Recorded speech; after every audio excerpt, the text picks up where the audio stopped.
Olá pessoal, tudo bem? Sejam então aí bem-vindos a mais uma videoaula de física. Bom, nessa aula de hoje a gente vai falar sobre o pêndulo de torção. Então eu vou demonstrar para vocês aqui, eu vou deduzir aqui as equações da frequência angular, da frequência e do período para o pêndulo de torção. Mas primeiro vamos lembrar aqui o que é o pêndulo de torção. O pêndulo de torção geralmente é um pêndulo que geralmente a gente encontra em molas. Molas que realizam o quê? Que realizam uma rotação. Então tem uma mola muito comum que a gente encontra em relógio, chamada mola Catarina. Quando você rotaciona ela para um lado, né, ela tem uma constante torção e ela tenta restituir, e aí fica ali realizando, né, um movimento circular que é, na realidade, um MHS, um movimento harmônico simples. Como é que a gente faz então para visualizar isso? Então, olha só, é assim, ó. Vamos supor que eu tenho aqui, então, no canto aqui, uma mola, tá certo? Uma mola. E esse aqui é o eixo central dela, e eu vou fazer uma leve força nessa mola, nesse sentido aqui. Quando eu fizer uma força nesse sentido aqui, ela vai sofrer uma torção, certo? E aí, quando eu soltar, ela vai começar a realizar esse MHS. Então, o primeiro detalhe, quando eu faço isso com a mola, ela rotaciona aqui um pequeno ângulo θ, Como eu fiz essa força, e essa força realizou um deslocamento, o que aconteceu aqui, ó? Apareceu aqui uma grandeza que nós chamamos de torque. Então apareceu aqui uma grandeza vetorial que nós chamamos de torque. Então a primeira observação que eu faço é o seguinte: quanto maior o meu torque, maior vai ser o quê? O ângulo de torção aqui. E quanto menor o torque, menor o ângulo de torção. Então existe uma relação diretamente proporcional entre esse torque e esse ângulo. Essa relação, matematicamente, ela pode ser descrita assim, ó. Então esse torque, ele é diretamente proporcional, o torque ele é diretamente proporcional, certo? Àquele ângulo de abertura ali, ó. A literatura traz nessa expressão aqui um sinal de menos, e esse sinal de menos que vocês vão encontrar na literatura aqui, ó, é só para indicar que a restituição que ela vai sofrer é no sentido contrário ao torque que originou. Por isso que aparece um sinal de menos, tá certo? Então, primeira coisa, esse torque, ele é proporcional a esse ângulo. Nessa equação aqui, ó, quem são as grandezas que aparecem aqui, ó? Então, esse T estilizado aqui é o torque. Esse T estilizado aqui é o torque. E esse K que aparece na expressão é uma constante chamada de constante de torção. É uma constante chamada de constante de torção. E aquele ângulo θ lá é um ângulo de abertura, tá certo? Ali é um ângulo de abertura. Então eu tenho essa primeira equação aqui, que é a equação para encontrar o torque. Mas eu preciso não encontrar o torque, eu preciso encontrar aqui a frequência, o período e a frequência angular, que são as características de quem? Do MHS. Como que eu vou encontrar? Eu vou tentar encontrar uma outra equação para o torque. Gente, então olha só. Como que a gente aprendeu a calcular o torque lá na mecânica 1? O torque não era o produto de uma força vezes uma distância, de tal forma que essa força aqui tem que ser aplicada a uma distância que seja perpendicular uma com a outra. A distância D aqui, no caso, é a distância do ponto onde a força atua até onde há articulação. Então, no caso aqui, ó, a distância que essa mola efetuou, pessoal, a distância foi exatamente essa distância aqui, ó, daqui até aqui. Isso aqui foi a distância. Agora o lance é, quanto que vale essa distância aqui? Eu vou fazer uma regra de 3 para encontrar essa distância aqui com o auxílio da matemática. Então, olha só. Se essa distância aqui fosse o comprimento total da circunferência, quanto que vale o comprimento total de uma circunferência? 2πr. Aí o meu ângulo seria quantos radianos? 2π radianos. Só que o meu ângulo ali vale quanto? É um ângulo genérico que eu chamei de θ e a distância é uma distância genérica que eu chamei de d. Como é uma regra de 3 diretamente proporcional, eu posso multiplicar ali cruzado. Aí vai ficar para mim isso aqui, ó, d que multiplica 2π é igual a 2πr vezes θ. Como 2π aparece multiplicando os dois lados, eu posso cancelar o 2π dos dois lados, aí vai ficar para mim isso aqui. Então, d é igual a quanto? Corta o 2 de um lado e 2 do outro, vai ficar assim, d é igual a quanto? R vezes θ. Pronto, ó, essa aqui é a expressão que vai me ajudar a calcular a distância que essa mola percorreu quando ela saiu daqui para cá. Então, substituindo de volta na equação, vai ficar assim, então o meu torque é igual a força.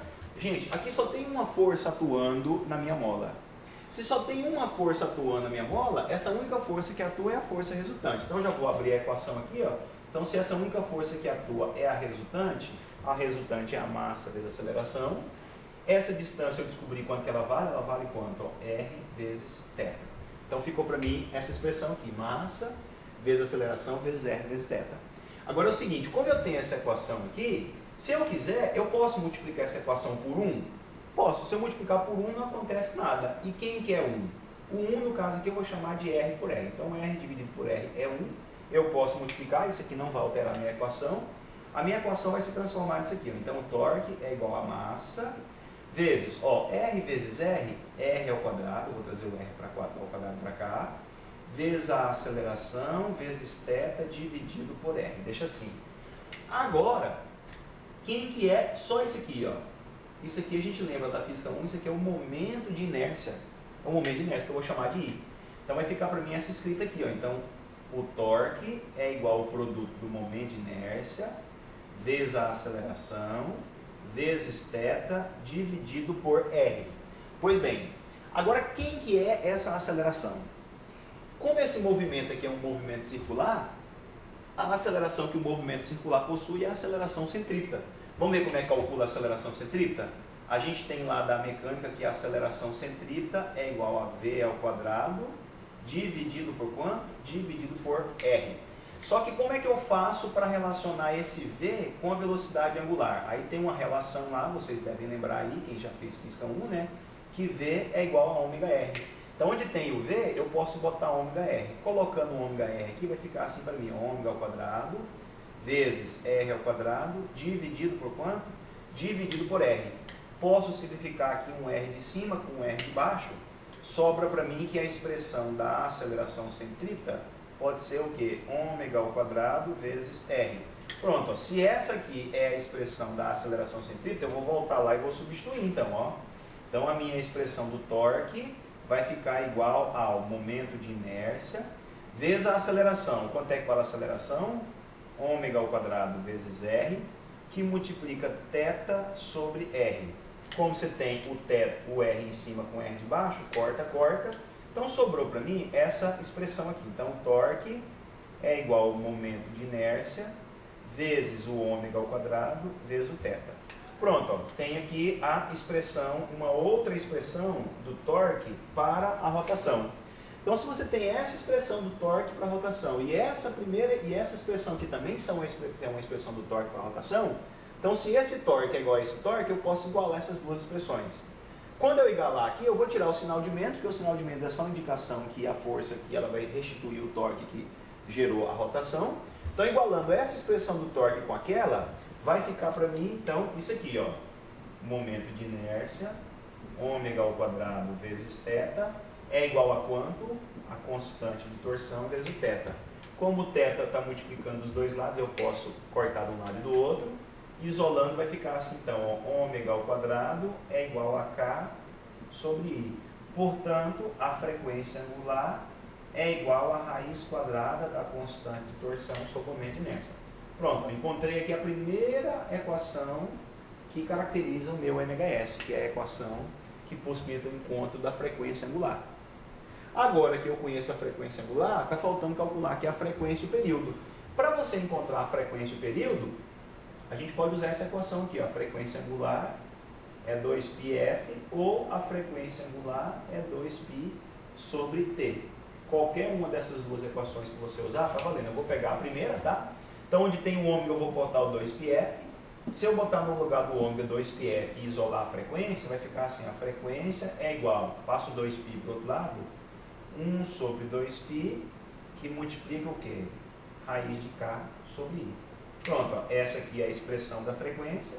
Se essa é a expressão da frequência, como é que eu encontro o período? O período é a inversa da frequência.